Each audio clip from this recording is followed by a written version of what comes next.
Hello, everyone, and welcome back to the Utah Film Pod. My name is Josh Terry, and I'm here with Dani Hatch and welcoming back Mark LaRocco. So we got 3 for the price of whatever, because it's a free podcast. So we'll take whatever you give us.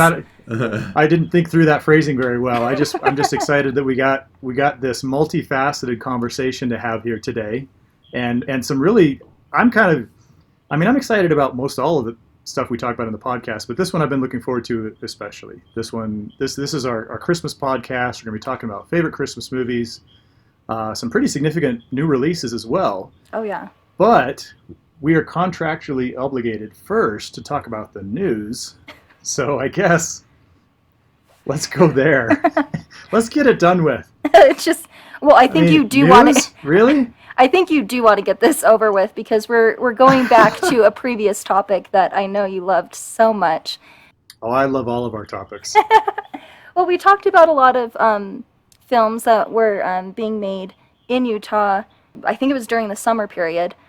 And They were all those, Christmas, Hallmark themed kind of movies. And it's not just Hallmark this time around. It's all the streaming services. They want everyone to have their eyes glued on, their platform for hours on end. And I'm definitely guilty of that. But like Hallmark, we have Sister Swap, Peacock, The Housewives of the North Pole, which is what we talked about previously. And Lifetime has A Fiancé for Christmas. And I feel like, the names you expect, where you put it up on the whiteboard and you just interchange all these different words, the very Christmassy kind of things, and then you just build the plot. Like a Mad Lib? Yeah, exactly. And then you just build your plot off of that. That's what these feel like. But it is exciting that we're getting all this right now in Utah. And if you're like me, Christmas season is the time for binging. And sometimes I like watching the same movie 10 times, just, a little altered each time. So I'm probably going to check some of these out and I'll let everyone know. Yes, please do that for us. And then report back so that, so that maybe we don't have to see all of the Hallmark. Oh, you don't have the deep discussion though? Think about those themes we can discuss and the character development, just really dig deep into it. Dig deep into the true meaning of Christmas. Oh, Dani, you should know by now that I'm a very shallow person. That's going to be your excuse. It's all surface, quick takes, and knee-jerk reactions, and I don't like this because it's this genre, so I'm not even going to pay attention to it. I am what I am. I don't know how deeply you could dig into a movie like A Christmas Date for Christmas anyway, or... Christmas Date, or do you mean A Fiancé for I Christmas? don't know. I think I just made one up, but you know what I mean. I think, they're pretty interchangeable. They're going to steal that. You got to be careful. That's going to be, next year's big hit. Let's start working on the script now, Mark. A Christmas Date for Christmas. Let's get that cracking. Starting with the clunky title. And the movie just clunks its whole way through. And it just gets worse from there. Yep. But that is some news, and there haven't I neglected to cover a whole lot of news related items when Dani, when you were off actually being a filmmaker, so it's probably it's good to have something to report on. Yeah, but, and the big news stuff that's going to be around the corner is like Sundance coming up, right? Yeah. So there'll be more to cover. I think, not only was there this lull in, the big Hollywood releases, it's just kind of all across the board, right? Yeah. Everyone's in the editing room fixing all these movies up, so, there wasn't much to cover. That's right. No, we're definitely getting into a busy time right now. I mean, last episode we covered a whole bunch of kind of prestige movies like the Oscar and Golden Globe hopefuls, clamoring for those statues. But now we're finally kind of getting into more of like the exciting Hollywood, kind of more mainstream releases. And I know one of those in particular we considered talking about last time, but we saved until this time because we wanted to make sure that Dani had a chance to see it so we could knock it around. But the first one I thought maybe we should talk about is the new Spider-Man movie, No Way Home. Is it No Way Home? I keep getting it confused because it's so close to Far From Home. Yeah, they did the same Hallmark thing, just like, using home and switching it around. Well, yeah, because every single one of his movies has it. Because it's Homecoming, Right. Far From Home, No Way Home. Yeah. Why? I don't understand this. Next year it's going to be Spider-Man Home for the Holidays. Or Home next Alone. December. That should have been the new Home With Alone a movie. fiance. With the fiance. It'll be Right. Home Alone in Brooklyn with the fiance. Spider-Man. Spider-Man Home Invasion. Plus Venom equals heart. I don't know. But yeah, no, there's a new Spider-Man movie, and I really liked it. And this is coming from a guy who spent the last several months complaining about superhero movies. It was nice to have one that I was kind of happy to see. This is it picks up right after the events of Far From Home, right, where he kills the Jake Gyllenhaal character. Or did he do it? Or I guess the drones did it. That's actually a point of contention in the movie itself. Mm-hmm. But basically, this happens after the big showdown in Europe, where Jonah Jameson has revealed Spider-Man's identity as Peter Parker, and so this movie picks up with Peter Parker suddenly overwhelmed with attention and press and negative press because Jameson's trying to paint him as this villain, and his life is terrible. He and MJ and Ned they're all trying to get into school. They're all trying to get into MIT, and they find out that all their associations are complicating their lives. And so, in frustration and desperation, Peter Parker goes to see Doctor Strange and say, "Hey, can you do anything to can we go back in time and make it so that nobody ever found out who I was and all this?" And they wind up experimenting with kind of like this memory loss spell to see if they can just make everybody forget that Peter, because he doesn't have the time stone anymore, right? Because all the Infinity Stones are gone. And the long and short of it is that the spell kind of goes wrong and just leads to what I'm thinking of as effectively the live action equivalent of Spider-Man Into the Spider-Verse from a couple of years ago. That was the animated movie that was also quite good. Mm-hmm. So that's the basic setup for it, and I don't know, it's hard to elaborate on much more than that because there are so many fan service Easter egg, happy, not even just cameos, but just like supporting roles that tie in previous versions of the character and previous actors and characters and stuff that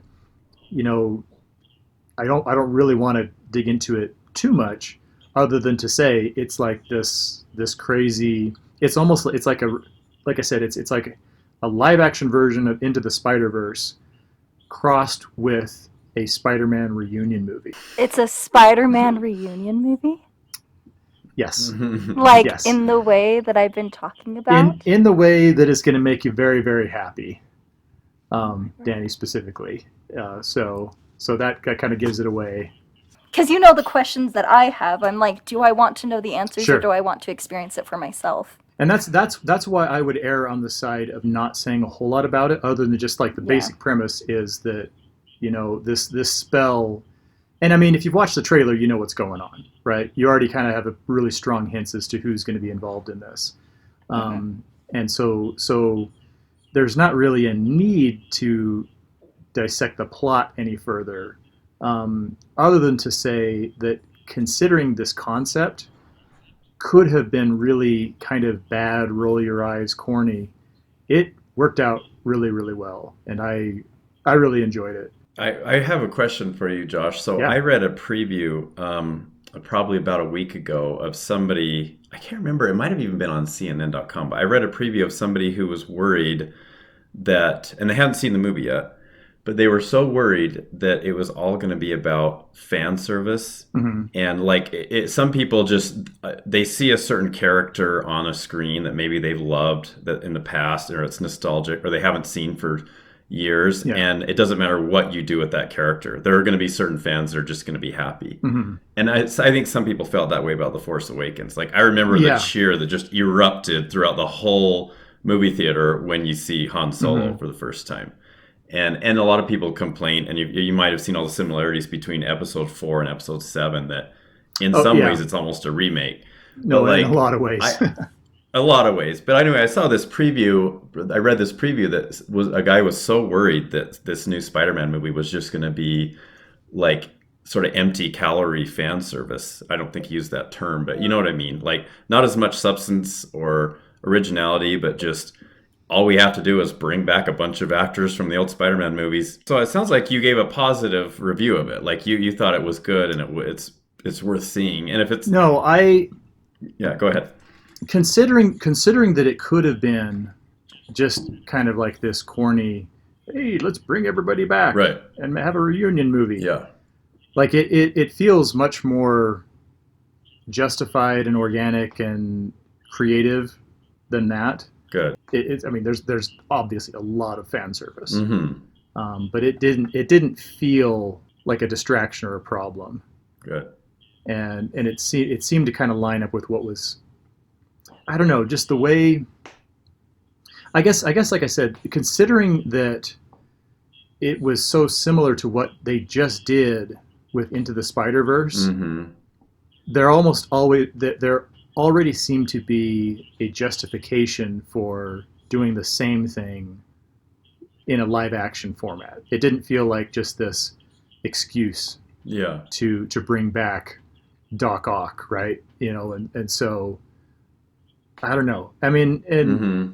I mean for one thing, they also weren't just recycling the same story, Mhm. and so it doesn't have quite the same Force Awakens. Like it's definitely a unique story and Yeah. and stuff. But no, I mean I could see how some people might be a little turned off to it for that reason. Mm-hmm. It didn't bother me, and I thought they actually handled it quite well, considering how it could have gone in that situation. Okay.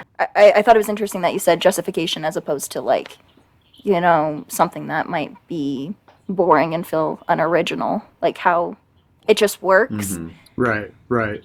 Honestly, and it could just be because I just saw it 24 hours ago, or because I've been so let down by movies like The Eternals. But I would say that No Way Home is the best Marvel product, and by that I mean including the movies and the streaming TV shows. It's the best Marvel product I've seen since Endgame. Wow. I would put it right there.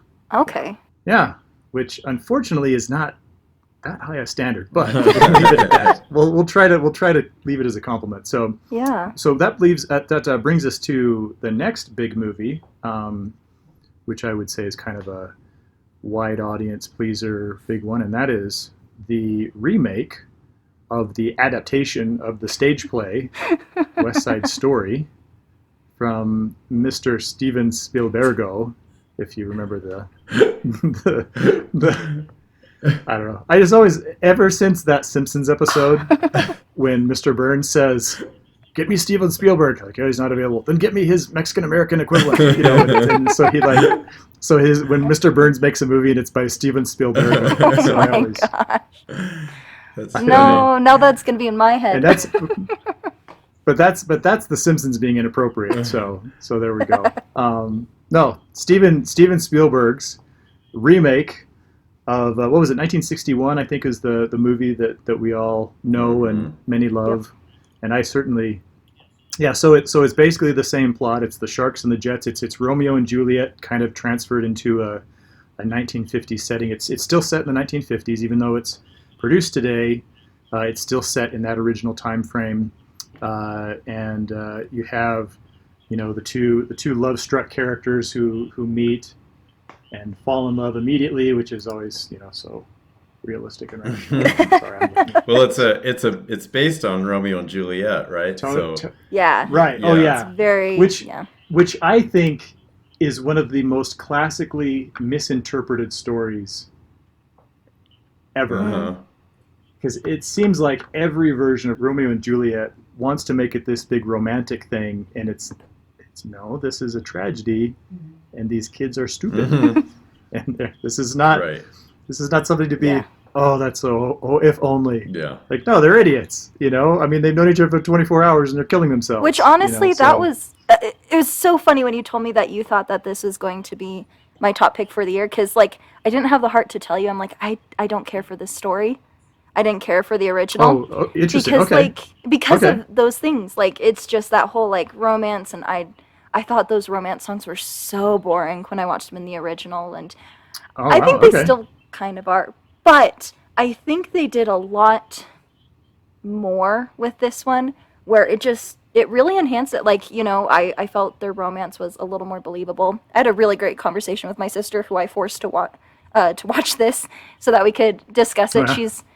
She was more into this era of musicals, and she didn't want to Okay. see it because she didn't want to taint that memory, that fond memory she had of this musical, and she loved it so much. And she said that the reordering of the songs is really what helped sell the romance a little more. Like, it made a little more sense, and you kind of root for them at least a little more than I did Okay. with the original, and it also kind of played more into those bigger themes because, like you said, it's more about the tragedy. And I think, West Side Story, for me at least, it's all about the side characters. It's all about that bigger plot. It's about those struggles, and it Mhm. really, really nailed it in this one. So. This is why I wanted to talk about it after you'd had a chance to see Mhm. it, because I mean, one of the things that kind of surprised me, I guess,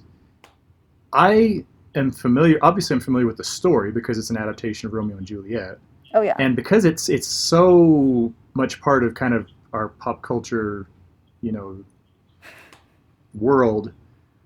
I recognize like half a dozen different songs, even though I don't know that I've ever actually sat down and watched all of West Side Story from from beginning to end.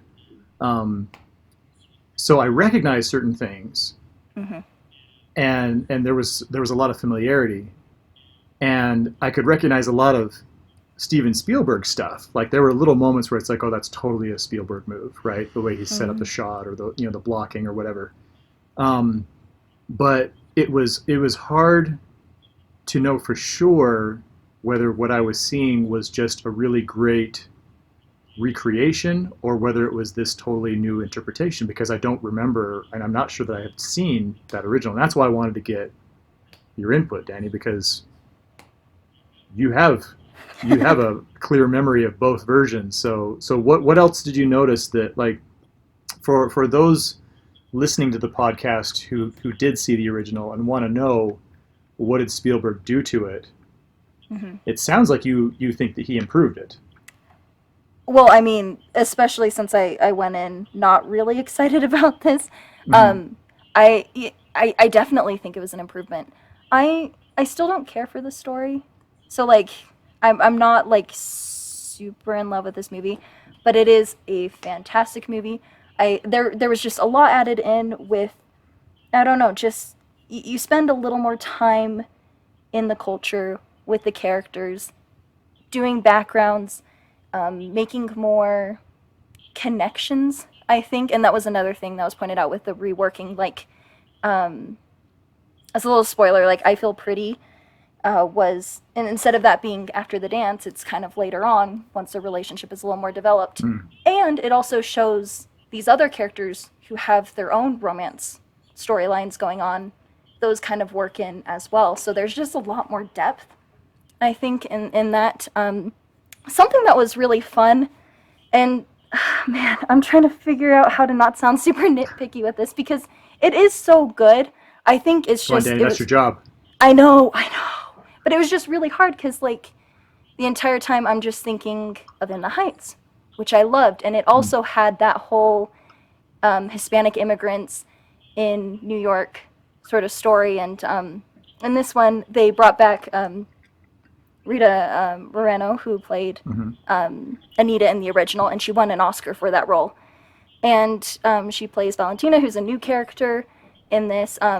She kind of takes over Doc's role, but it was kind of cool because she bridges the gap. She's still Puerto Rican, but she is more like the mom figure for the Jets. So it shows that like maybe there are more similarities here, and it kind of broadened those themes a little bit.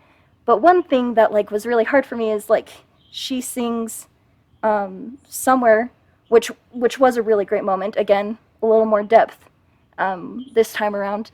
But I was just thinking like, oh, this is reminding me of the grandmother song In the Heights. And so Mm. I think because these were both filmed around the same time, so I don't think they were like influencing one Yeah. another. But I don't know. It just felt like I was kind of re-seeing things there, and The cinematography was amazing. It was just so well thought out. Yes. It feels like you're going back Absolutely. in time. It doesn't feel like it's a movie made in the 60s, because like I was looking at all these clips comparing the two, and it definitely looks way more staged in the original, whereas this one, it looks like you're back there in the 60s, seeing real people. And I thought that was amazing. But then you have these other moments, and this is another stupid nitpicky thing. I hate lens flares with a passion. And there were so many in moments where I'm like, I feel like I'm watching a J.J. Abrams film now. And it's like, and that makes me feel like I'm back in 2021. And I don't want to feel like I'm back in 2021. But, I mean, I don't know. I'm probably going to cut all the nitpicky comments out. I really did. I wrote out a review for this movie. It's on the Utah Film website, because we can't like go into a lot of detail of how I feel about it. But basically what I say in it is like, here are all my requirements for what makes a great movie musical. This knocked it out of the park with every single one of them, especially with just that style and the acting. I hope all of them win Oscars. I want there to be multiple supporting actor Oscars as an exception for this movie, because they all deserve it. But just, it is very, very good. It's just that whole idea of, I don't care about that romance, but I don't know. No, and I think that's a really interesting take on it, right? Is that even though the core foundation of it isn't something you're really crazy about, you still really enjoyed the way that they've interpreted and put together. And because I feel the same way, and like I say, I'm saying this as somebody who's not into musicals. I thought the cinematography was fantastic. I thought the characters were very, interesting and well performed, well acted. I know I nominated the Anita character, the actress who played Anita, as one of my best supporting. Ariana DeBose. Oh yeah. And then is that? Yes. She's really good. I thought she did. She really just kind Definitely of jumps out at deserves you. But then the actress who plays Maria also, there are a lot of, and I don't know, this is going to turn into a backhanded compliment, but West Side Story is good enough that I could appreciate how good it was in spite of not really being into musicals. And as a unintended side effect, it reinforced how bad Cyrano was, which I saw just a few days later. And so Cyrano, just really quickly, I don't want to spend a whole lot of time on this one. The latest version, because there are many versions of the Cyrano de Bergerac story. The character who, great wordsmith, but he has like this big nose, and so he can't win the attention of the love of his life, Roxanne. And the version with Steve Martin from about 30 some years ago, called Roxanne, I remember seeing that was really good. This new version is a musical, and it stars Peter Dinklage, and I was really intrigued to see that for that reason, because I thought, Peter Dinklage is kind of a cool actor, and so instead of the nose, it's going to be his small stature that is going to be the thing that causes his insecurity. And honestly, there are a lot of elements of the movie that are just fine, and his acting is quite good, but the music, my goodness, is so bad. And just the disconnect between the lyrics and the melody, just in terms of syllables, and just they just don't match. It doesn't measure up, which just seems really especially tragic, because the whole point of the Cyrano story is that he's this incredible, it's like the words in his letters are single-handedly winning over Roxanne's heart, and then you hear these songs that are just not measuring up. Like I said, I don't want to go into a whole lot of depth on it, but seeing that in the wake of West Side Story just made it that much more obvious how strong West Side Story is, and how inferior this new Cyrano is. And I typically don't bother with this a whole lot, but I am completely befuddled, because when I've checked, Cyrano has this huge high Rotten Tomatoes rating, and I don't get it. I don't get it, but I'm right and they're wrong. Yeah, right. So you're saying like all the music is kind of meh then? Because what I was It's so milquetoast. okay, It's just it seems like amateur that doesn't, and the visuals and the choreography, like everything looks. I mean, it was filmed in Sicily, and it looks beautiful. mm, The costumes are incredible, and there's a real great luscious look to it all. But all of these good elements make the songs and the singing just stick out like a constant parade of sore thumbs, and it's brutal. Like I don't know. I thought it was a criticism on like Peter Dinklage because he wasn't No, much of a singer, but no, it's like all of them. No, he's not much of a singer, and his performances are not great Okay. singing. With all due respect to the man, but the acting is fine. Well, yeah. Like it is good. I mean, I think some people are probably going to wind up nominating him for his acting. But yeah, no, it's just the juxtaposition of it that just makes it so. Oh, okay. Mark, you've got this like befuddled look Well, on I your mean, face. I love the music from West Side Story, so I could imagine even a mediocre musical following West Side Story would just pale in comparison. Like Give Up Now. So maybe, I mean, what if you could revisit that movie in 5 years and maybe be like, the music's not so bad, or that's a catchy But tune, the timing. Yeah, But Mark, that ain't gonna happen.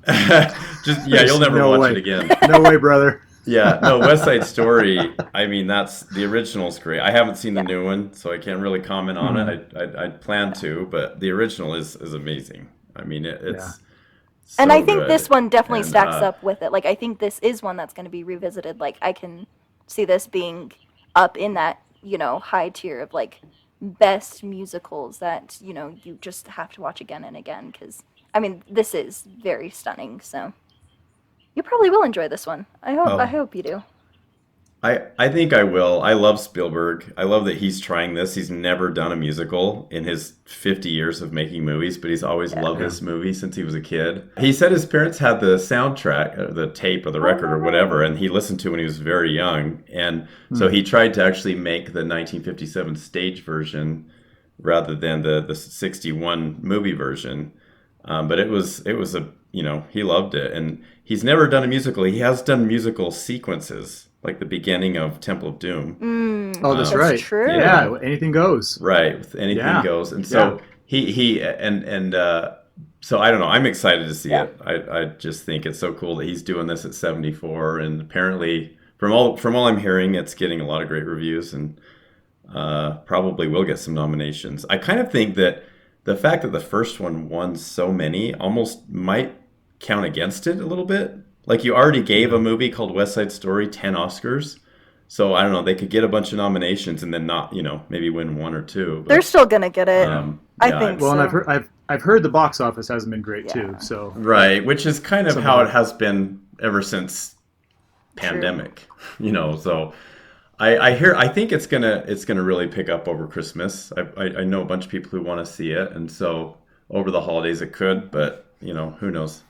Okay, so there's one more new release I'd like to talk about this week. It is not a musical, but it just sings to my heart in so many ways. Aww. It's a sports movie. It's an underdog movie. In fact, Underdog is actually in the title. American Underdog is the story of Kurt Warner, who was a former NFL MVP, Super Bowl champion, played with the Rams, played with the Cardinals, and as the legend goes, he used to be a grocery stock boy in his 20s, and his life was going nowhere. And then all of a sudden, he's going on to greatness. And this is the biopic, the heartwarming. It's going to coming out on Christmas Day. I enjoyed this one, not like hugely. It's certainly not my favorite sports movie of all time. It's not one of the greatest underdog movies of all time. But it basically covers the story of roughly the time when Kurt Warner was coming into college, trying to kind of find his way into the NFL, bounced around, wound up in the Arena Football League for a while. He meets his future wife and kind of goes through that whole courtship relationship, fighting a lot of against a lot of odds, and finally makes it into the NFL, and it caps off right around the time he's goes to the Super Bowl for the first time. So it doesn't cover his entire career. It really just kind of covers his fight to get up to the top. But no, it's I mean, perfect movie for Christmas. You know, if you're a sports fan, uh, Zachary Levi from Chuck plays Kurt Warner. Anna Paquin plays his wife Brenda. So you know, based on a true story, just kind of your good solid sports underdog movie type thing. But I would say more of a 3 star out of 4. It's you know this is nowhere near Rocky territory. This isn't anywhere near you know Friday Night Lights or any of my favorites. But it's a good one. It's a good one. Have you guys heard anything about this one at all? Yeah, I've heard similar things to what you've stated, and that it's I didn't know Zachary Levi was in it, so that's cool. I mean, I'm curious in the football scenes, does it appear to be heavily edited, or does it look like he can play, like he can throw and Well, then see, I from what I could tell, they try wherever possible to work in a lot of actual footage from actual games, oh, and so there are a lot of like kind of cutaways to broadcasts and stuff like that. Um, there, it didn't seem obvious to me that the actor was not up to the task. But I can't really say that it really showcased his amazing athleticism either, if hmm. that answers the question. How does it compare to Remember the Titans? Very similar. Hmm. I maybe a little less Disney and a little more kind of Christian faith based Um, because they do yeah I mean there is definitely a subplot about Warner's Christian faith, but compared to a lot of other movies that you would kind of consider part of that genre, it's a lot more understated and I think effective for it because by not broadcasting the message really really loud, you kind of get the chance to just absorb it yourself. And so as a faith based movie, I like it quite a bit. As a sports movie, underdog movie, it's good. And you know, it's I don't know that it's something that I would actually add to my own collection, but I would easily recommend it. I think that you know it's the kind of thing that people would like, and especially kind of you know this time of year. Like I said, I think it's a good Christmas movie. hmm. Well, so that does it for the new releases, which you know, so we got that stuff out of the way. Let's talk about some Christmas movies. Let's What do do you think? it. Yeah, go So for it. excited. So we put together a little bit of a game plan here, and rather than just kind of let them fly at random, we tried to do a little bit of preparation, and I think what we've got is that each of us have chosen 3 different movies, three different Christmas movies that are our personal favorites for you know reasons we're about to hear. I thought that just for the sake of a little bit of organization, that we could choose kind of like an old one, and I didn't really define what old was, right? An old one, a newer one, and then kind of a curveball choice where, you know, we always think of like Die Hard, right? Because people always kind of joke that oh, Die Hard, yeah, it's really a Christmas movie because it's set during Christmas, even though it's not really a Christmas movie. So, and I think for that reason, I think we've disqualified Die Hard because you know that's kind of the token example. Oh dang! So I'm gonna have to hurry and find a new one now. No. you're gonna have to scramble. Well, and we also tried to keep in mind that you know we didn't tell each other our choices beforehand, so this is going to be completely Sure. fresh, and and so hopefully there's not going to be too much overlap because I had a tough time coming up with backups on this Yeah. one. So we'll see how this goes. But You have your picks that you watch like every December. well, yeah, it was easy. I don't know. There are a lot of Christmas movies that I like Mm. that I really enjoy, but in terms of picking like the best, there were only a few that really felt like okay, yeah, I could justify that. You know, beyond just oh yeah, it's just a good. I mean, and we'll talk about this as we go. But there were plenty of movies that I like perfectly well, but there's no reason for me to say that is one of my top 3 or one of my favorite Christmas movies. That's fair. And so Danny, how about you lead us off and tell us your choice for a favorite old Christmas movie, Yeah. and we'll get this thing rolling. Okay. Well, I feel like deep down in my soul, the old Christmas pick would be A Christmas Story, but I'm hoping one of you guys are picking that one, so I'm gonna spend a little more time. So if you don't pick that one, you're in trouble. You're fired. No, I'm just kidding. No, but like something else I was thinking about, and this goes back to my whole love for binging.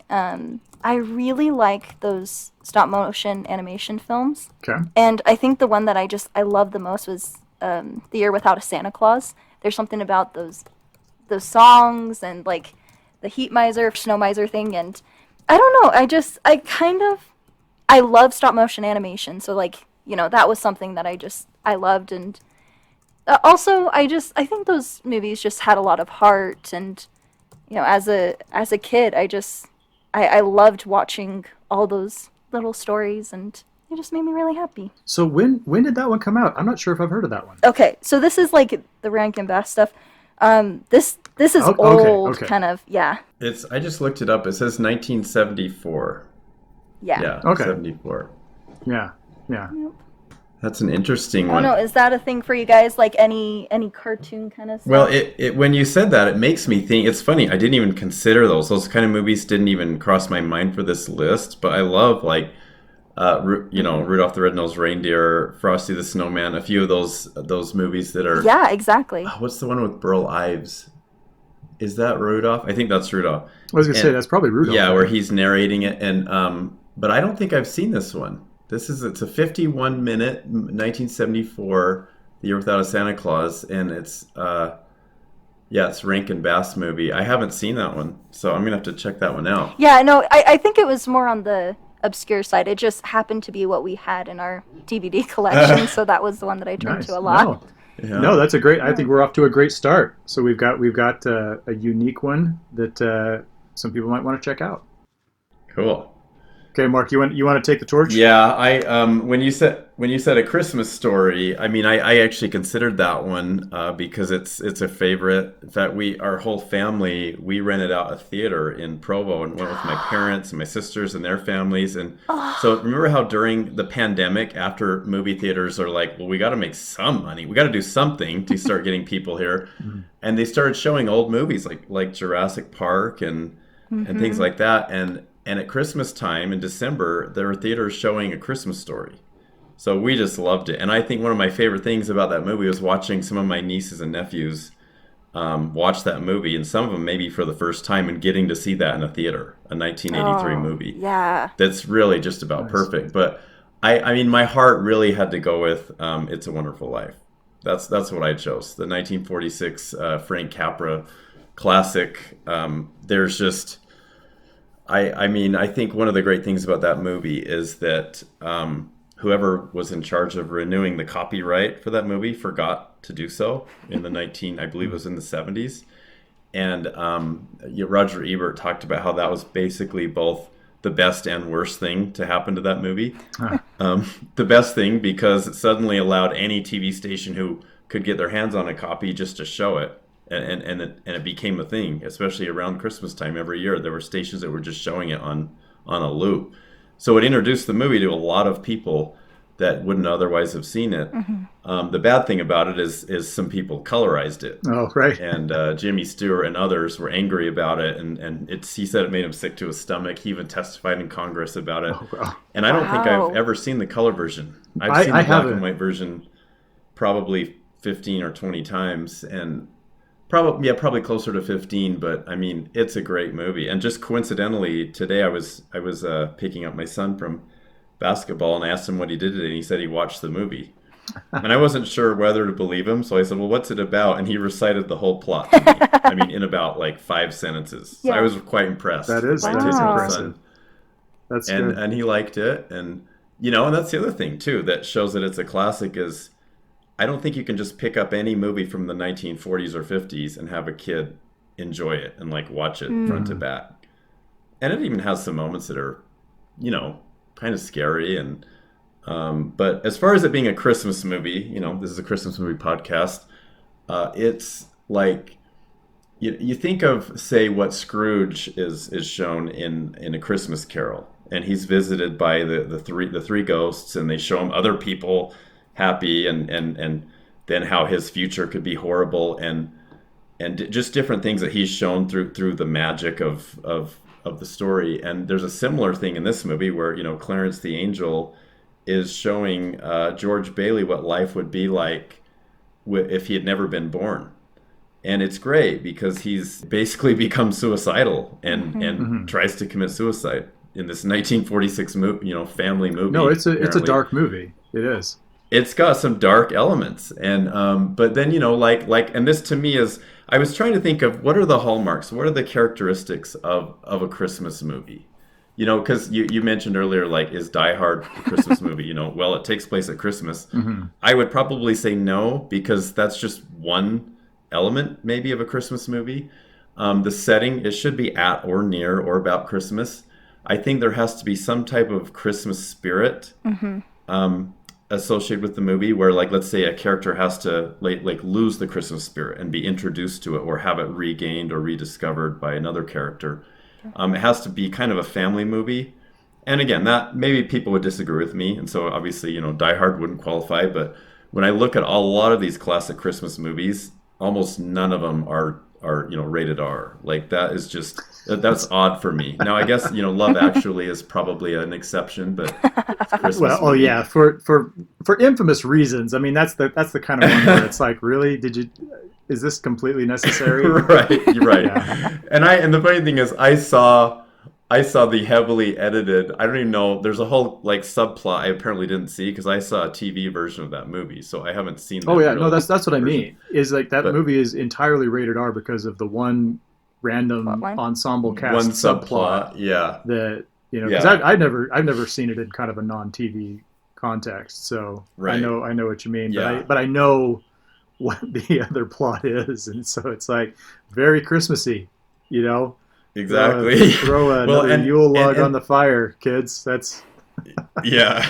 And so for me, for a Christmas movie, like, I'm thinking the setting being at or near or about Christmas, the Christmas spirit, especially involving with maybe one character or maybe a bunch of characters trying to help another character find it, family movie, and then also an element of magic. So many of these movies, as I've looked at them, and not all of them, I get that, not all of them have it, but quite a few of these Christmas movies have some sort of magical element or supernatural element almost, that, maybe Santa's real, or, and so yeah, this is it fits It's a Wonderful Life. Like, it's almost like maybe not so much his Christmas spirit, but his will to live is gone, at one point in the movie, and Clarence has to help him regain it. And the cool thing too is how gradual it is, as he's shown the different scenes in the town, and how, by the end of it, when he's, when he has his life back again, he's just a changed man, completely different person. And the title, I think, is perfect too. I mean, to describe the movie. So Yeah. I love it. I remember many years ago when my dad kind of sat me down and said, here are my favorite movies, and he just wrote down a list of about 39 movies, and then he picked 10 movies that he put stars by that are like his favorite all-time top 10, and It's a Wonderful Life was one of them. And coincidentally, I think West Side Story was kind of surprising, because it's not like he's a big musical guy, but I know he loved that movie. But yeah, I definitely love it. It's a Wonderful Life for me is an all-time classic. Okay, well, my choice, and I have to say really quickly that it's I thought it was funny that you guys were considering A Christmas Story is your old Christmas movie, because it ain't that old.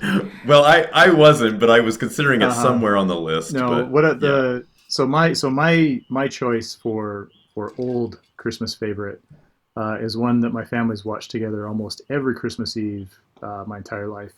It's the 1970, and Danny, get ready to laugh, the 1970 musical version of Scrooge with Albert Finney. This is one. Actually, that's not a bad choice. Yeah. Oh, well, no, I mean, just Dang, considering yeah. as much as anti-musical as I tend to be, it is You funny love that one this of my one. all-time favorites is very much a musical, but this is. I'm so proud. Oh, thank you. I've come a She's long way. crying. No, you got Albert Finney in the title role, under heavy makeup, and as a kid, I had no idea that wasn't what he looked like. Like, it was so well done. Alec Guinness plays Jacob Marley in just a classic humorous performance and interpretation of that role. But just it's really good. That's the thing, is, I mean, I can laugh and make fun of musicals all I want, but the music in this is really great. The performances are spot on, and there is just such a, it's interesting because as much as I've loved this movie, I've always kind of thought, well, it's interesting because as a Christmas movie, it's a very secular Christmas movie, right? I mean, it's all about the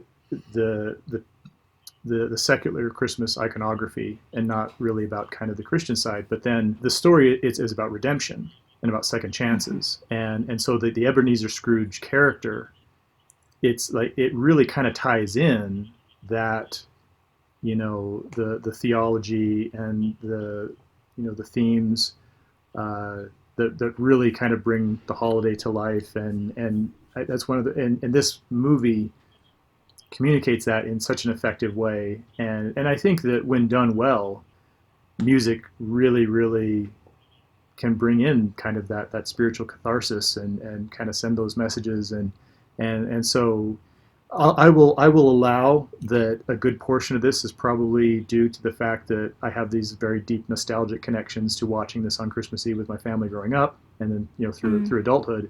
But I would like to think that objectively, if I were to watch it for the first time now, that I would still appreciate most, if not all, of what this movie is. So, and easily, I mean, of all the different versions of A Christmas Carol that are out there, this one is far and away the one that I connect with the best, and that to me seems to embody kind of the spirit of the story. But yeah, no, that's my old one.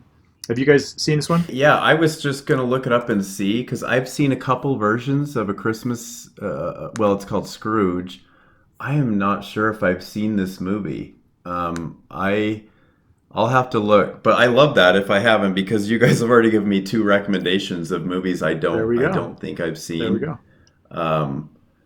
I may have. I'm gonna see, but because I know I've seen a couple versions of it. I know there's a popular George C. Scott version that a lot of people seem to like, and kind of there's much older versions. I mean, Scrooge. There's the Muppet. Yeah, right.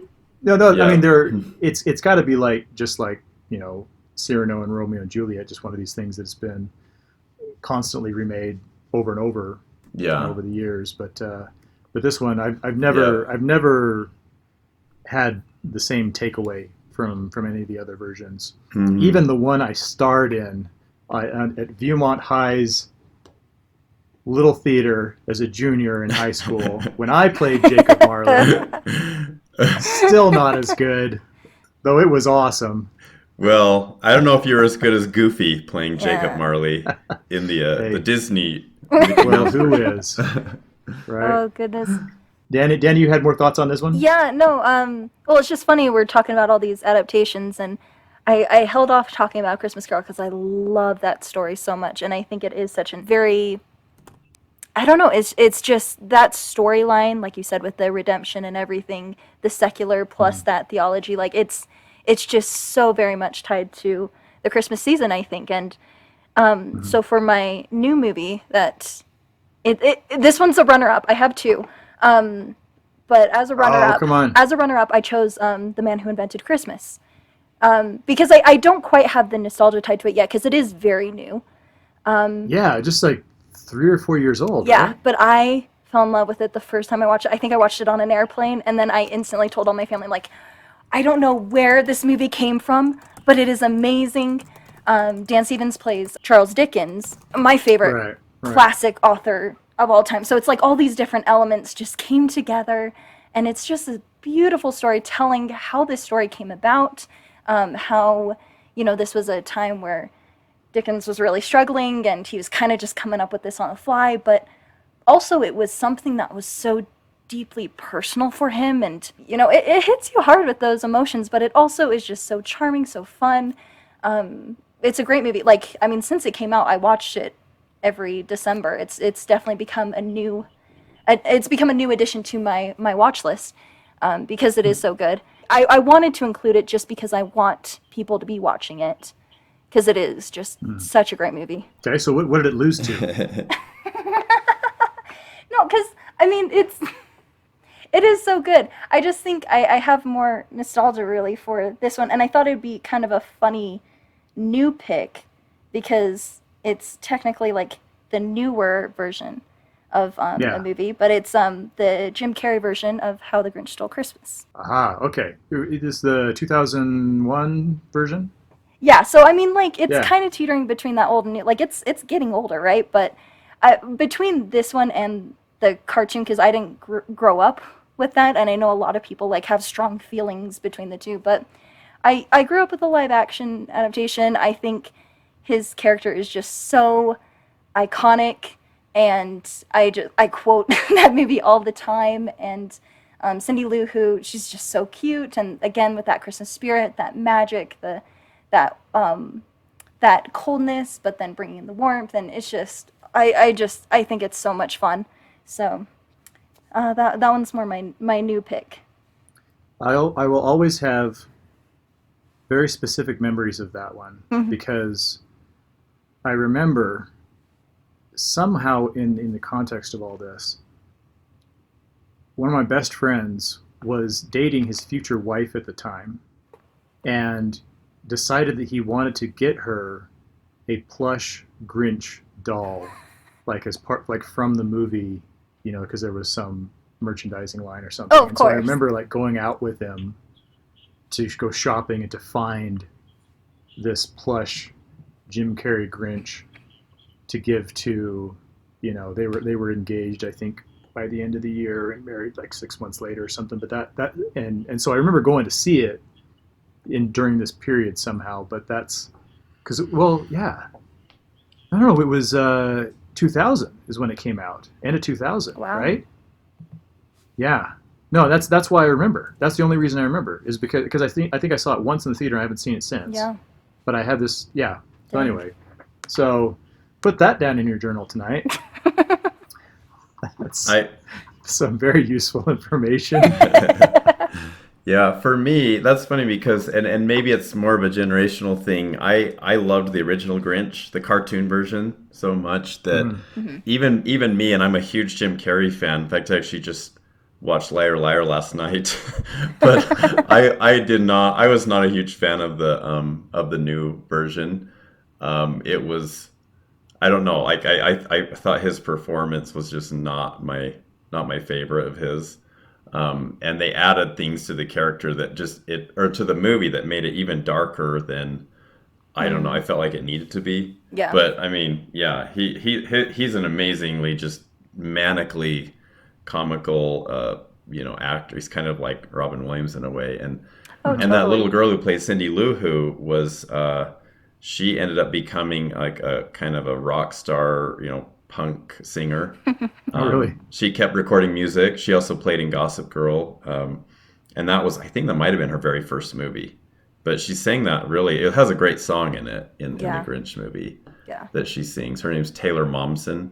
So she kind of Okay, was that sounds like familiar. Yeah. the star. Yeah, the star. But it had some funny, character actor supporting performances. I remember like Christine Baranski and Jeffrey Tambor. Oh, totally. And the world too. Like it's just all the architecture, all the costumes, like just a lot of thought went Oh, into yeah. it to try to capture Oh, that look. But they did a great job. Yeah, the Yeah. set design, the production design on that was really good. I mean, Dr. Seuss, they really tried to capture the spirit of Dr. Seuss. for sure. Yeah. Nice.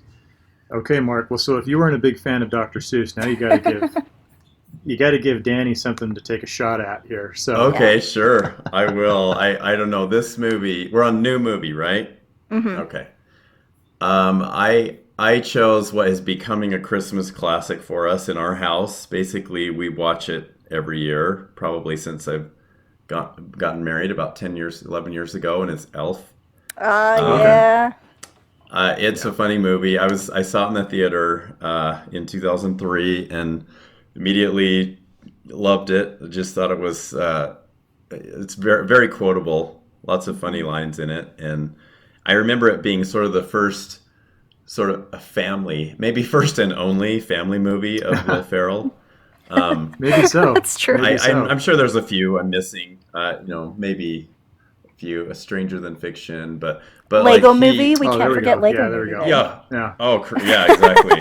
He's the dad on that. He has a lot of good movies, but this one Yeah. for me just took the cake, and I thought it was perfectly cast too. You Oh. know, with James Caan as sort of the crotchety old Scrooge-like guy, and then there's an even worse And Peter Scrooge-like guy. Dinklage. And Peter Yeah, Dinklage Peter again. Dinklage Yeah. is in it. I was going to mention that. You know, you talked about Cyrano, and he's great in that. Oh, I love when he kills just it. like talks about his ideas for a children's story, and he's just psyched out of his gourd. You know, he's talking so cool, and everyone's hanging on every word. Um, but yeah, just so many funny lines. I'm often curious at how much of it was ad-libbed, if any. You know, 'cause maybe it wasn't. You know, but I know Yeah, I Will was going to Ferrell's say just I'd be more naturally really surprised if funny, he and didn't do at least a good portion of it. You know, me too. Yeah. That's I, kinda I how he wonder if works. there's a few, and there's a cool special too on how they did some of the perspective scenes. Because remember in the early scenes in the North Pole how Will Ferrell just towers over everybody else, um, and some of it was just like they would position the camera Yeah, to where his desk would be in the corner of the classroom, and then the next desk would actually be like 12 feet behind him. But they'd make the camera look like the desks were right yeah, next to like each a other, forced and Will perspective. Ferrell's just huge. Right. Yeah, that's what they call. That's the word I was Yeah, looking for. Yeah, forced perspective. And the other cool thing about it is Peter Billingsley is in it. that's right. He's Yeah. in two iconic Christmas movies. Uh-huh. I do kind of consider Elf a modern classic, but he's also the star of A Christmas Story.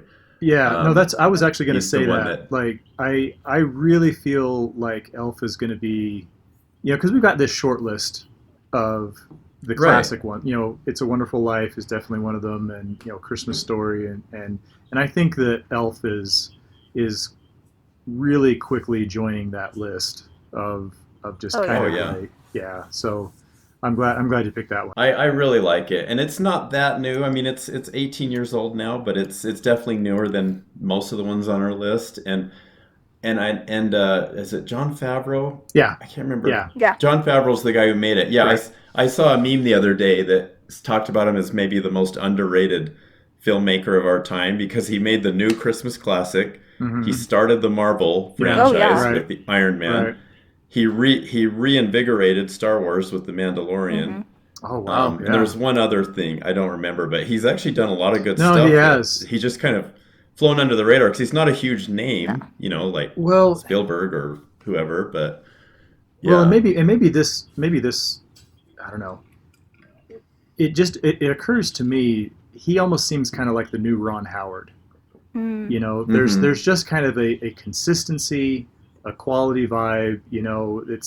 That's largely family friendly. I think most of the movies that he makes are at least family accessible if they're not straight up PG movies. Totally. And of course, Ron Howard has done a lot of but when I think of like Ron Howard stuff, I'm thinking about Apollo 13. I'm hmm thinking about A Beautiful Mind. Beautiful Mm. Mind and Cocoon and some of that stuff, and John Favreau. I don't know. I could Yeah, be way off, but that's right. Yeah, I kind of maybe associate them together.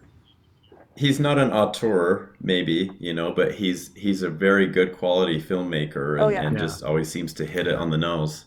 Well, now, Yeah. so Elf uh, is definitely a lot newer than my choice.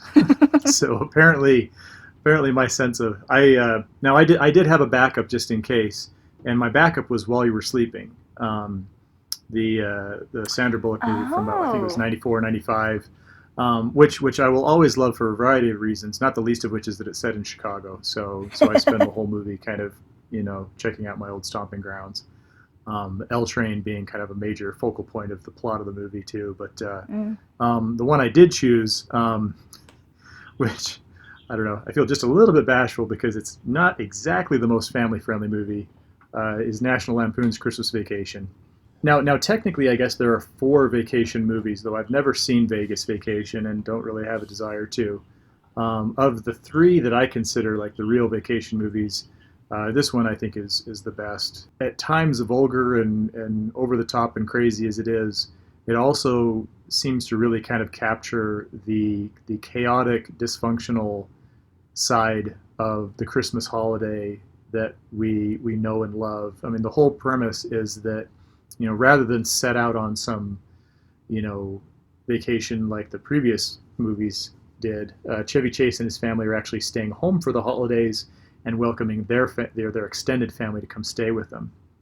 And the main tension of the plot revolves around whether Clark Griswold, the ill-fated patriarch, is going to get the Christmas bonus check that will pay for the swimming pool he's already put a down payment on. And then of course hijinks ensue as different family members arrive, and you have Cousin Eddie, who's just like this brilliant role by Randy Quaid that's just kind of the nightmare. He's a relative and you gotta love him because he's a relative, but you'd really rather never have any contact with this person ever. And lots of classic lines, classic situations and scenarios, some of which are appropriate to discuss in a podcast, some of them might not. But no, it's definitely it's in solid PG-13 range.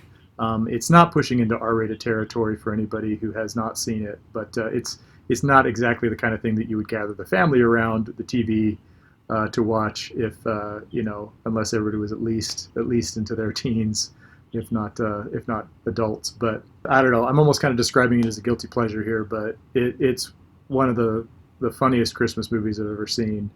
One of the funniest Chevy Chase movies I've ever seen, and hard to not think of it alongside Christmas Story and some of these other kind of modern, even Elf, even though it's a very kind of different movie. But so Christmas Vacation, it's warts and all, it gets to the heart of it.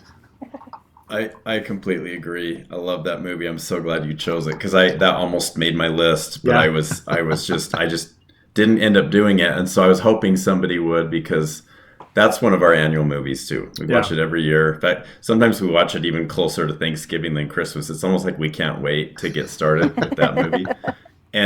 And Cousin Eddie is one of the best characters I've ever seen in movie or TV. Yeah. He's so hilarious. Every line, he plays it perfectly. Yeah. He feels like that is how Randy Quaid, I feel like he is Cousin Eddie. Yeah. I mean, I hope he's not, but, he just plays that role so perfectly. So many funny lines. Dani, you need to watch it. I think you really should watch it over the holidays because it's funny. And it's funny that you mentioned about the rating or the how it's not completely appropriate, but compared to the first two vacation movies, those are clear rated R movies, and so what they did is a PG-13 version that's kind of on the line. No, and honestly, that's part of the reason I like it the best, is because it's the one that I don't feel like, oh, I shouldn't be watching this. Yeah, you could watch it with a lot of people, but I remember my family and I, one time we were at my grandma's house watching Vacation, the Wally World Vacation. Oh. And then there's a nude scene just out of nowhere suddenly. And I remember my mom running up to the TV and covering the TV screen with her hands. And there's kids. There's just tons of kids in the room. And we're all kind of confused.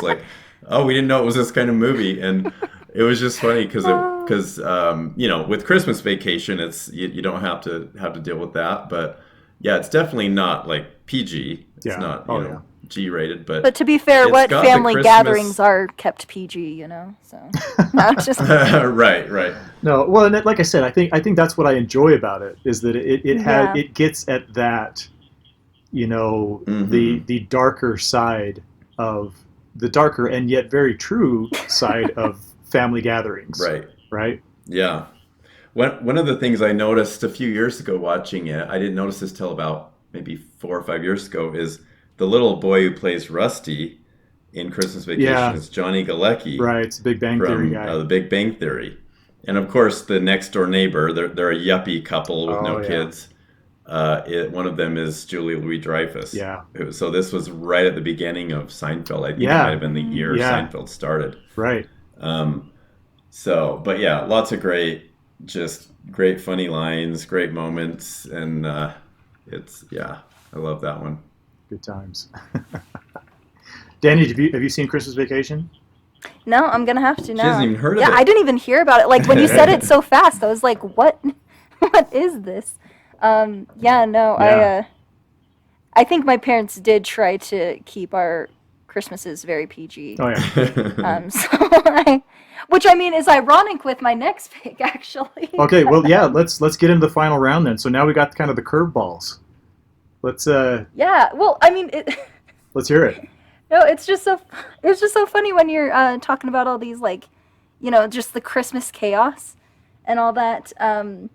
Because my curveball movie is the movie I am most excited to see every December. In fact, like I'm kind of in that same boat of like I'll kind of sneak it in at the end of November or maybe like around Thanksgiving just because like I'll watch it a couple times actually because I love this movie so much, and it is Gremlins. Josh chose that, huh? That was mine. Oh, No. Go ahead. That's fine. Oh, good. I do have No, a backup, but it's not as good. Go ahead. Talk about Gremlins. No, but this movie... I shouldn't let you go first. I'll let you describe it. You're so good at doing that. Do you want to describe it's it? a Christmas gift that goes horribly wrong. The dad is out shopping for his kid, finds this little animal. It's a hand puppet, and has to basically buy it under the table because the owner won't sell it. And so the owner's kid sells it to him, and there are 3 rules, right? You don't get them wet, you don't expose them to sunlight, and you don't feed them after midnight. And of course, all those rules are violated post haste. Yep. And that's how the movie earns its name, Gremlins, as they ensue. But oh yeah, no, it's such a good one. And tell me more about what you like about it, because I'm pretty sure that there are a couple specific things that I like that I don't think you're gonna mention. So that's fair. You go ahead. Well, I think the big thing that just made me love it growing up is that it has all those that Spielberg touch, right? Like having the hand puppets. It's very tangible. It's very fun, just like looking at these creatures, right? I always wanted a gizmo. I got one for Christmas one year, who sings, and I love it so much. And just that perfect, those setups, and you just really, like, there's always a setup and payoff just constantly all throughout the movie, and it's just so satisfying. The scenes are so iconic, like the kitchen scene, the school scene, then you have the movie theater scene, which is probably like the best thing I've ever seen in my life. Like I just, it's just those moments that I get so excited about. But this time watching it again, because I felt like I would have to argue why this is my favorite Christmas movie and just try to defend myself a little bit. And so I'm like, okay, there's got to be something critical here. And I felt like, it's tied to Christmas it's kind of blatantly established, but I didn't really focus on it before, just how, while Christmas can be this really fun time of year, it can also be this very dark, sad time. Like, I think it was perfect that it was set up in this small town where everyone's kind of struggling financially. And, the gremlins, and this is, according to just normal gremlin lore, which is how they got their name, that they mess with devices. Yeah. And so it kind of touches on that consumer side of the holidays and how it's so money based. So you have this, economic depression side of things, but also this need for technology. And I think I love how this movie, every time I watch it, I pick up something new. There's like some new detail, and most of it is like, these gremlins are showing the bad side of humanity. They're gorging themselves on food and alcohol and smoking, and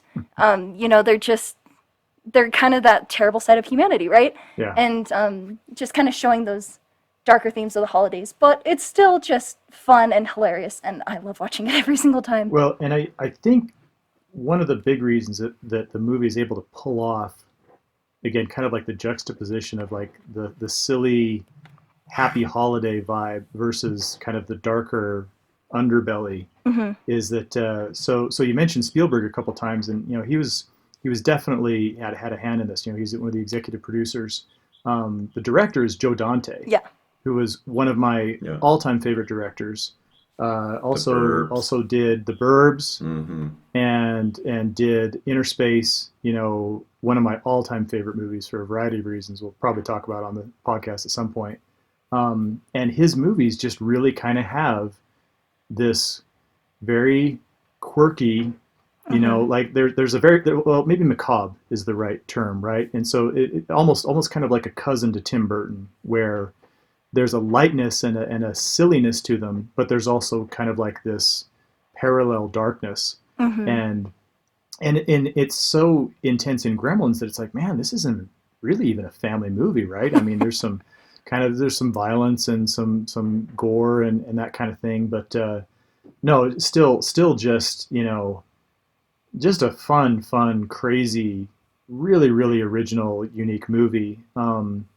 I and so I love it as one of my Joe Dante movies, but and this is what I was hinting at earlier, because this is such a specific thing that I was pretty sure nobody else would pick up on this. Um, the opening to the movie is set to one of my all time favorite Christmas songs, if not probably in the top two.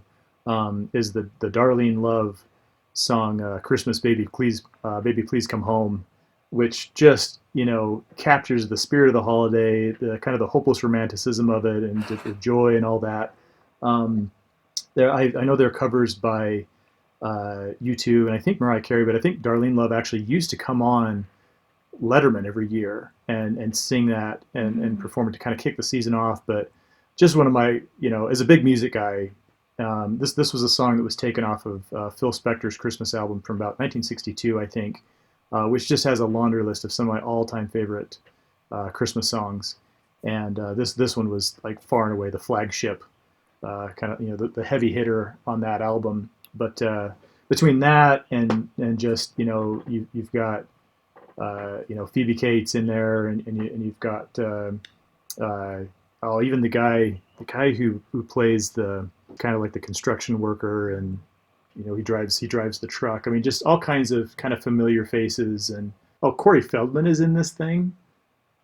Just yeah, it's just a great fun movie. Mm-hmm. Good choice, and you stole it right from me. I'm sorry. I'm Well, I'm actually glad a you little have like good surprised. taste with the music, because the Oh music that yeah. I love in this is just the Gremlins theme, which was my ringtone for my very Oh first phone right, for the right. longest Oh my time. gosh, really? Yes. That's I great. Yeah, I'm So actually so Mark, did you surprised we choose got. Gremlins the New Batch as your No, curveball? no. I'm surprised we got this far without having people pick the same movie, so that's pretty good. Yeah. So it's interesting. Gremlins for me, I always feel like with some movies, there's not a nostalgia factor because you don't watch it at the right Oh time. And yeah. I never saw Hmm. this when I was young, and I didn't watch it until a few years ago, Oh, okay. and it just did not work for me. It was just I'm sure if I'd seen this movie 20 or 25 years ago or something, it would just hit me in the right spot, but I didn't, and it was like it just found it kind of gross and weird, and like I don't know, maybe I should watch it Well, again. now So you it got to just watch was it not again. for me. Yeah, first of all, I never thought of it as a Christmas movie, but I mean, it's a curveball, so it makes Yep. sense. There you go. Um, There you go.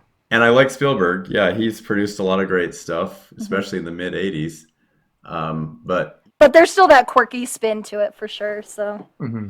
no, I think it's fair. yeah, yeah, my movie also comes from that time period. It's the next year, and it's a nostalgic movie. I saw it when I was young. In fact, I haven't seen it recently, and I want to revisit it. It's called One Magic Christmas.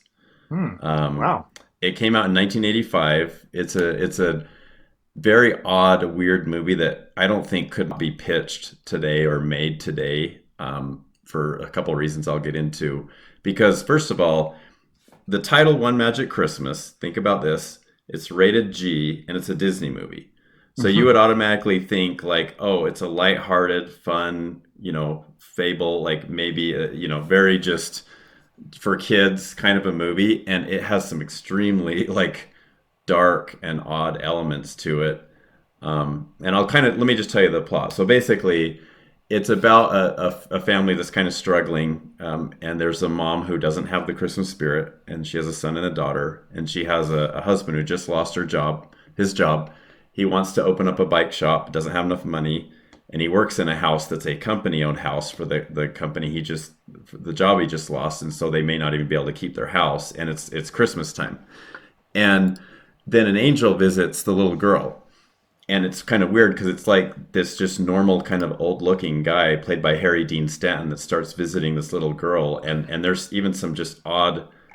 I don't think that part of the movie could even be made today, like the way they do some of those scenes. And he's not a, like Clarence, who is a guardian angel in It's a Wonderful Life. Gideon is a Christmas angel sent by somebody named Nicholas to help restore the Christmas spirit in this woman, the mother of the house. And so, it starts out kind of normal, and then just chaos, just crazy stuff happens that is just tragic. There's a murder at a bank during a bank robbery. My word. There's a scene where you apparently think that the children die. The mom believes that they're dead. I mean, it's like her bad Christmas and her Christmas spirit has no reason to be resurrected, and she's just like in the worst time of her life, and she's poor. I mean, it's kind of lower class, and she's trying to make ends meet as a cashier, and gets fired. And so, I kind of have told you some of the worst parts of it that are, I guess, spoilers. It does end well, surprisingly well. But it's interesting because it's played in such a realistic way in some of those darker scenes. Now, it does have the magical elements, and the title does make sense. I mean, it's not like a movie that doesn't have magic in it. And to me, it does qualify as a Christmas movie, but it really is a curveball, because when you watch it, you can see the production values aren't as great. I bet it was an extremely low budget movie. Coincidentally, it has Mary Steenburgen is the mother, who also was in the movie Elf, so she's in a couple Christmas movies. So I went with that one. I considered a couple others because, again, a curveball category. I wanted to think of something that maybe you guys wouldn't think of as a curveball. No. Yeah. And I was thinking about Daddy's Home, which to me is a hilarious movie with Will Ferrell and Mel Gibson. But then I realized I was actually thinking about the second one, and I don't like that as much. Daddy's Home 2 right, is yeah. really a Christmas movie, but I think the first movie's funnier, so I didn't choose either of those. And then Catch Me If You Can is kind of a sneaky Christmas movie. Oh. Okay. There's several elements of that movie. It starts out on Christmas Eve. There's a Christmas scene between the family while Leonardo DiCaprio's younger. And then there's a scene which to me is sort of a turning point in the movie, when Carl Hanratty, who was played by Tom Hanks, receives a call from Frank Abagnale Jr., from Leonardo DiCaprio, and it's at Christmas time. And then Carl Hanratty kind of realizes that he has no one else to call, and he sort of makes fun of him for it. Like, you're all alone. Yeah. And I think that's kind of when he realizes, like, this guy, he can't keep running like this forever. He's too lonely. Like, he cannot. I'm going to catch him, because he's going to want to be caught eventually, or he's going to slip up, because they have this weird conversation, and I think Tom Hanks even like laughs at him on the phone call. He's like, you don't have anyone else to call. You're all alone, like. And that takes place at Christmas. In fact, I think it was Christmas Eve, maybe. So there's a lot of things in that movie that are somewhat Christmas related, but it's not. I don't think it's really a Christmas movie. But I love it. It's a Spielberg movie again. So, No, that. I hadn't thought of that, but I did watch that fairly recently again, and so I have some fresh memories of those scenes. I know what you're talking about. Okay, so my backup. My curveball backup is one that might be, well, it might be the newest one that we've mentioned so far. I can't remember if it came out before or after The Man Who Invented Christmas. It might have been before that. Okay. This one was 2015. It was Krampus. No, because again, just kind of a sneaky, like, yes, this is. I mean, it's very much a holiday Christmas movie, just as more of a warning than a celebration, I guess. The whole concept is that Father Christmas, Santa Claus comes if you're good, and Krampus comes if you're bad, and it's based on like this legend from somewhere in old European lore. And it's this great horned monster that stalks around on the rooftops, and if you don't have sufficient Christmas spirit, or if you reject the Christmas spirit, Krampus is coming to get you. And there's just this family, in it. And I want to say, and this is really going to sound bad, because I'm not sure if I'm confusing the opening to this movie with the opening to Jingle All the Way, which I just barely saw like a week ago. and did not qualify for this list in any regard. But the opening to Krampus is kind of one of these. It's like a Black Friday door crash. Everybody scrambling in slow motion, falling all over each other to get the cheap DVD player or TV or flat screen or whatever it is. But so it's another kind of one of these. We've gotten far away from the spirit of this holiday, and so it centers around this family that's gotten together, and everybody's just awful and terrible, except for this one little kid who's still kind of like holding on to hope. But then his spirits are crushed, and he tears up his letter to Santa Claus. And once he's finally, once he gives that up, that triggers the release of the Krampus, who comes, and this horrible storm, this blizzard kind of traps the family in the home, and so it's kind of, I don't know, it's almost kind of a Night of the Living Dead type of, everybody's trapped in the house, and there are evil forces trying to get in, and I don't know, there's one key moment that I especially love in this movie, but I don't know that I could really describe it properly, and so I would just say, just see the movie and watch for it. It's just a kind of a fun, bizarre, again, kind of a macabre, it's teaching a very positive lesson, a very pro-Christmas lesson in a roundabout, warning type of way, and so if Gremlins is off the table, then Krampus will have to get the job done. So, but I don't know if either of you have seen this one, but I have not. I've No, I'd really like wanted to, to but though, not because seen I've it. seen like clips of it, and I do like Adam Scott a lot, and Toni Collette, and like the yeah, whole that's right. cast. Both of them, Yeah. right? So I don't know. No, I did mention they're fantastic. Yeah. Yep. So I don't know. It just seemed like kind of David dark. Koechner. Yeah. Yeah. Oh, very, Yeah. very much so. Very much so. And I don't know. Maybe we should have ended on "It's a Wonderful Life." Maybe that would have been more positive. Be careful, kids. No, Believe in Santa. but no, we got. Like. I think we covered some good ground. We definitely covered some that even if I didn't choose them, I'm glad that were included because there are a lot of like I said. I mean, it was hard to separate my favorite Christmas movies because there are so many good ones that would easily, are very, very easy to recommend. But then just kind of narrowing it down and saying, all right, now if I really only had to pick a couple, Yeah. which ones would I want to pass on? So that was an interesting experience. If you could give an honorable mention, like one other movie, like let's say you did have to pick a favorite that somehow didn't come up today, like a favorite Christmas movie, are there any others you would throw in there? Well, I mean, it's hard not to include Christmas Story. Yeah. We've talked about it, but we haven't included it. No one picked that, right? Yeah, Yeah. and maybe just because it was almost too obligatory a choice. I mean, it's Yeah. really, that one, I don't remember it being as omnipresent as a kid because it was still fairly new, and I think it took some time to kind of catch on as kind of a cult hit, and then really within the last 10, 15 years, I think it's become this one that's just, it's one of those ones that they'll play 24 hours on certain cable channels and stuff. Right.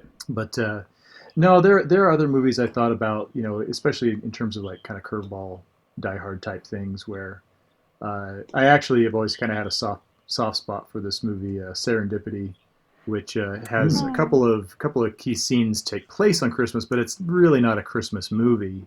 It came out around that season, and so I always associate it with that season because that's when I saw it. But again, like not quite high enough to break the short list. Yeah. Gosh, what else? I don't know. Did you guys have any others? Any hard to eliminate? I have a few. I'm kind of surprised no one threw out Home Alone. That's sort of the classic. That's right. Yeah.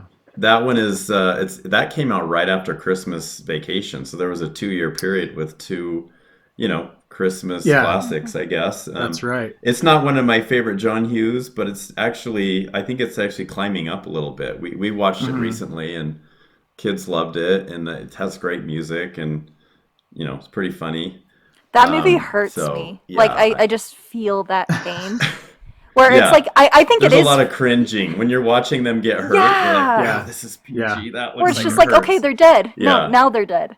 No, they've got to be dead Yeah. this time, you know? Right. And it's just, oh, And you're almost, yeah. yeah, you're almost mad at them for being so moronic. It's so It's just true. idiotic, But too. that's what's fun about it, right? Now we mentioned.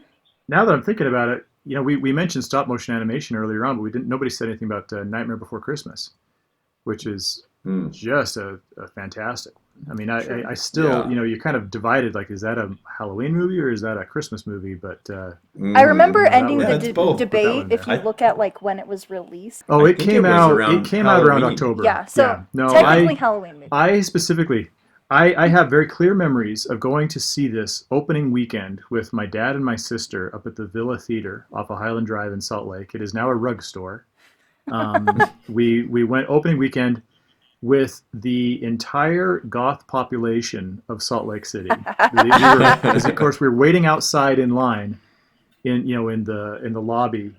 And we were like the only people there who were not dressed like head to toe in black, and just it was like the Tim Burton fans were out in droves for that movie. Like the genesis of Hot Topic happened that night. They should have just thrown a That's convention funny. at the same time. Just might as well. Yeah. No, that's actually funny that you say that, because now I'm thinking actually another curveball that I'd pick is probably Edward Scissorhands. Because Oh, because yeah, it's totally. because I love Tim Burton, and that one is definitely one of my top picks of all That's a time. good point. But just like watching Elf Yeah. again, like every time when he's cutting up those snowflakes and Uh-huh. the papers like going everywhere, it just reminds me of that scene where he's like Oh. moving the snow, right? Yeah. And I love that tribute Right. so much. Well, do you guys remember the Seinfeld episode where there's like a running gag where they're watching Edward Scissorhands on the television, and you can't see the television; it's in the background. But the only thing that says that gives away that it's Edward Scissorhands is that there's this constant snip, snip, snip, snip, And so it's just, I can't even remember what the actual episode was about, but I remember that because I almost want to say that it might have been about when Jerry changes his barber and doesn't tell his previous barber or something like that, because I think there was some kind of connection to Edward Scissorhands. But yeah, no, that's just to bring That's funny. Seinfeld back into it, which is always a good idea. Yeah. I do, and then I guess the other one I would throw out there is, well, two more. One is the Charlie Brown Christmas Yeah, sure. Oh, movie, yeah. which is a classic. Mm-hmm. And then another one I didn't see until I was an adult. I was in a singles ward, and we all went over to a Bishopric member's house and we watched White Christmas. And I didn't have high that's a good expectations of it. pick. I actually didn't really care to see it, and I was quite surprised. It was quite a bit better than I thought. And so we've kind of started watching that, almost as a yearly, at least every other year kind of tradition. And we've already watched it this year, and I like that one quite a bit. It's nice. It's kind of a nice, warm, comfy movie, There we go. Maybe that's a better one to end off on. Yeah. Rather than Krampus. Instead of Krampus, we should have started with the curveballs. Just to. Nice. All right, everybody. Well done. We think we covered some excellent ground. And does anybody have any final thoughts before we sign off? Apparently we have at least one new article on the website that people can go check out. A review of West Side Story. And maybe I'll write something up for Spider-Man. We'll see. Well, this was fun. Thank you so much. Thank you, guys. Yeah. Yeah, Yes, this thank was you. a blast. Loved it. Great. Well, thank you everybody for listening. This has been our special Christmas episode. We hope you got some good recommendations, or at least got some fond memories churned up of movies that you already know and love. Come check us out, see what we're posting on utah.film, and have yourself a great holiday season. We'll talk to you soon.